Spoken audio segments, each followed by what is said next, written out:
A nossa posição na IRB ela é extremamente recente, né? Apesar de parecer anos e anos de briga, faz um ano só. Nossa, faz só um em ano. julho. Parece muito tempo, né? Não, parece que faz uma eternidade, né? Mas um ano é um horizonte de investimento curtíssimo, muito curto para você avaliar se foi um erro ou se não foi, né? Boa parte dos bons investimentos que a gente fez foram erros por muito tempo, né? Perante a crítica de terceiros. Mas na nossa visão não eram, porque, poxa, a gente enxergava algum valor ali, mesmo que ainda ele não tivesse sido concretizado, né? Tava só no campo dos projetos, das ideias. Então, IRB é um destes casos, né? E realmente o que aconteceu no IRB foi muito grave, tá? Realmente houve fraude, realmente houve um erro ali gigantesco. Você tem que ser muito competente para você quase falir uma empresa de seguros ou resseguros. E o cara que fez isso, cara, quase foi bem sucedido. Então, basicamente, como que funciona o negócio de seguros, né? Pra gente começar a dar uma opinião aqui. O resseguro, ele é o seguro dos seguros da seguradora. Ele não é o segurador da seguradora, da empresa. Ele faz o seguro dos riscos da seguradora. Então, essencialmente, é um negócio de risco, certo? Esse ressegurador, ele pode, inclusive, fazer esse movimento com outras resseguradoras. Então, no campo do seguro, quanto mais gente você... Vamos botar nas palavras, né, coloquiais. Quanto mais gente você divide, você mitiga o risco em várias carteiras. Então, você cria um efeito em cadeia. Se você tem um sinistro aqui, vai pegar em cadeia todas as seguradoras, co-seguradoras e resseguradoras que estão envolvidas neste mesmo contrato, cujo risco foi mitigado ao dividir com todo esse bolo de gente, certo? O que o fulaninho lá fazia? Pô, ele ia ao mercado e falava assim, pô, eu vou tomar riscos de outras seguradoras, tá? Mas riscos estes que eram iminentes de acontecer, ou seja, o risco da sinistralidade de acontecer era altíssimo. E ele ia botando pra dentro isso, pra quê? Pra mostrar nas receitas, pô, tô crescendo.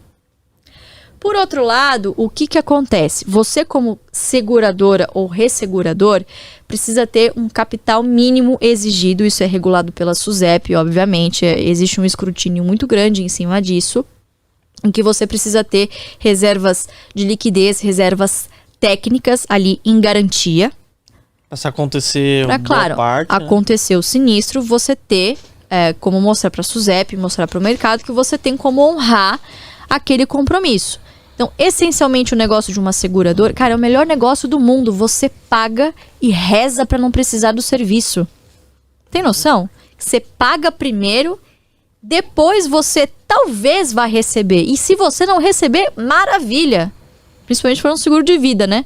Você reza para demorar bastante para você receber esse benefício para você. Então, o que você recebe é uma indenização, certo? A seguradora ou a resseguradora tem uma obrigação com os seus segurados. Enquanto esse sinistro não ocorre, ela vai, mês a mês, reconhecendo receitas. Pum, pum, pum, pum, pum. Quando chega lá no final, o que ela tem que fazer no começo? Ela tem que fazer uma reserva para isso. Então, ela vai medir através da lei dos grandes números, né? Então, probabilidade de haver o sinistro e de quanto eu vou precisar ter ali para cobrir minimamente esse risco. E ela guarda isso nas reservas. Isso tem que ter em balanço, certo? Então, quanto mais prêmios você emite, quanto mais seguros você coloca na sua carteira... Você tem que ter mais em garantia. Mais em garantia. Mesma coisa acontece na bolsa, por exemplo, se você for se alavancar. Você precisa ter uma garantia ali que a bolsa vai pegar caso você não honre com o seu compromisso. A mesma coisa. É assim que funciona uma seguradora, beleza? O que o fulano fazia? Para mostrar crescimento, ele colocava para dentro qualquer tipo de risco. Então, riscos altos. Mostrava o crescimento na receita. Por outro lado, ele ia vendendo terrenos, ia vendendo bons ativos para mostrar um lucro não recorrente.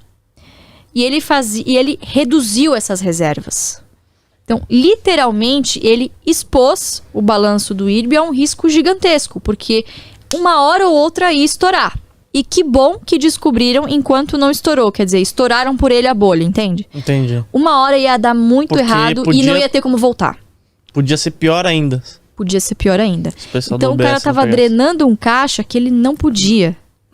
certo? E não podia porque os riscos que ele colocou para dentro eram muito altos. Né? Então, de fato, uma situação muito complicada, né? Como sair dessa situação? Primeiro, limpou-se todo mundo que tinha a ver com essa grande fraude. Fez lá um trabalho incrível, inclusive, que a gente depois, né, foi conhecer. Tiraram essas pessoas, né, essas massas podres. Estão fazendo um trabalho de saneamento lá dentro, então o que pingava agora parou de pingar. Os riscos que estão sendo colocados para dentro são bons riscos de serem tomados, bem precificados. Não existe seguro ruim, existe seguro mal precificado. Pô, se eu sei que um risco é muito grande de acontecer, eu vou cobrar muito caro para que isso compense o risco para mim. Certo? Isso acontece e isso você faz no seu dia a dia, todo mundo faz isso. A empresa faz a mesma coisa. Então, hoje esse trabalho mais conservador, que uma resseguradora exige, está sendo feito. A administração que está lá está fazendo um bom trabalho, mas é pouco tempo para você sanear um problema que vem vindo de sabe-se lá quanto tempo.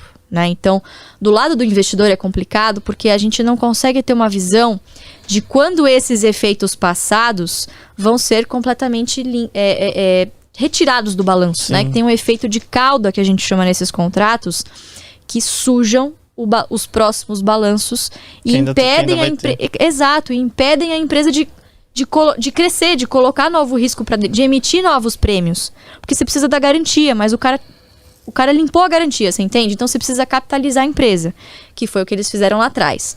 E agora estão fazendo esse trabalho todo de saneamento, tá? Então assim, não é um trabalho trivial. É um trabalho que vai exigir tempo, muita paciência. Essa pressão que vem de fora ela é muito bem-vinda, claro, porque coloca os holofotes na empresa para que a situação que ocorria lá atrás não ocorra novamente. Mas, por outro lado, ela é prejudicial porque as pessoas querem um resultado para amanhã que não vai vir. Não é assim da noite para o dia que vai se corrigir esse problema, tá? Então, existe um problema, ele está sendo saneado. Na nossa visão, vai ainda pelo menos Claro, tudo isso é um chute, tá, pessoal? Porque as nossas informações são as mesmas que vocês têm de balanço, tá? Então, pelas nossas estimativas, o que a gente também conversou, né, com as pessoas, enfim, que entendem de ciências atuariais, poxa, pode ser que esse ano ainda a empresa fique lutando contra as cagadas do passado. E aí ela tenha, se limpando, ela consiga emergir, tá? A gente acredita muito nisso porque, de novo, é muito difícil, você tem que ser muito competente para você falir um negócio desse. É uma resseguradora que tem muitas vantagens competitivas aqui dentro do nosso país. Ela conhece, só que ela sabe como fazer risco aqui. Entende? Entendo. E foi se meter no exterior. Boa parte desses contratos que estão hoje podres dentro do balanço, né? Tudo do exterior? Tudo do exterior. Chile, olha. Peru, são todos contratos relacionados à Previdência que, obviamente estouraram com Covid também. Seguro de vida, enfim, tem algumas coisas patrimoniais, aviação. Entendi que pode demorar um pouco, mas vocês acreditam que é um bom negócio e que daqui a alguns anos vai ser mais um case, vai ser mais um case, né? Espero que sim, né? Espero que sim. A essência do negócio é excelente, mas está passando por um péssimo momento, né, agora nessa conjuntura. É um negócio de turnaround, mas que, por essência, no futuro, saneado, redondinho, pode pagar bons dividendos. Então, se encaixa em praticamente todos os critérios que a gente estabelece no momento que a gente vai investir. Né? A única coisa que a gente tem agora, claro, também é uma luta nossa com CVM, enfim, é a especulação predatória que tem em cima do papel. Eu, particularmente, eu tenho uma posição um pouco mais menos arrojada daqui do meu pai. Meu pai acha que não tem que ter aluguel coisa nenhuma. Eu acho que o aluguel ele é bem-vindo, né, em um patamar saudável, mas nessa empresa não tá saudável, cara. 15% do free float alugado. Nossa, 15%? É muita coisa. Entendeu? Numa empresa que não tem controlador definido, é uma corporation.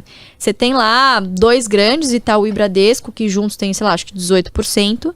E o resto é free float. Então, é muita ação no free float, é muita ação disponível sendo alugada. E, é um short óbvio que a gente fala. Que vai ficar lá pra sempre. Então, um fundo que precisa entrar numa posição long, ele vai em IRB para fazer o short. Porque é óbvio, tem oferta de aluguel, o cara maceta a ação. Então, não necessariamente o preço está baixo pela qualidade da empresa, entendi, mas por efeitos especulativos que, ocorrem. Também tem que ser analisados no momento que você vai montar uma posição. Então, não é uma empresa simples de se analisar.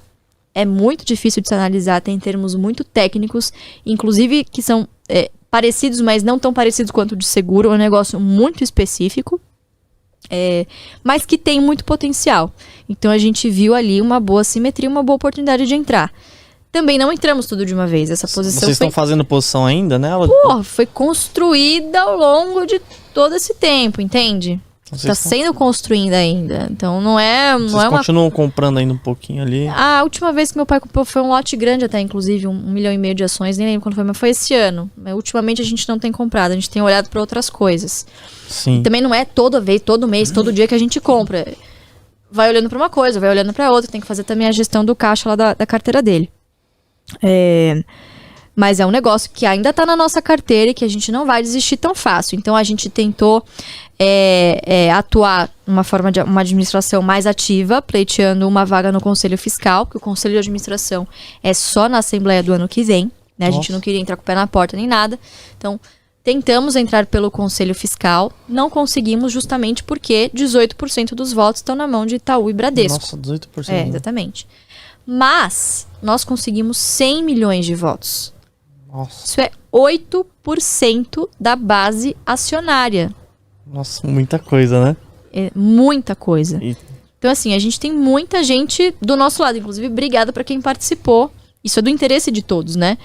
Você tem lá o direito de exercício ao seu voto e a maioria das pessoas não faz. Claro, é burocrático pra caramba. A gente quer usar, inclusive, esse case, esse PPP que a gente fez, que é uma procuração pública, que é disponibilizar advogados para você votar sim, não, do jeito que você quiser, sem a gente interferir.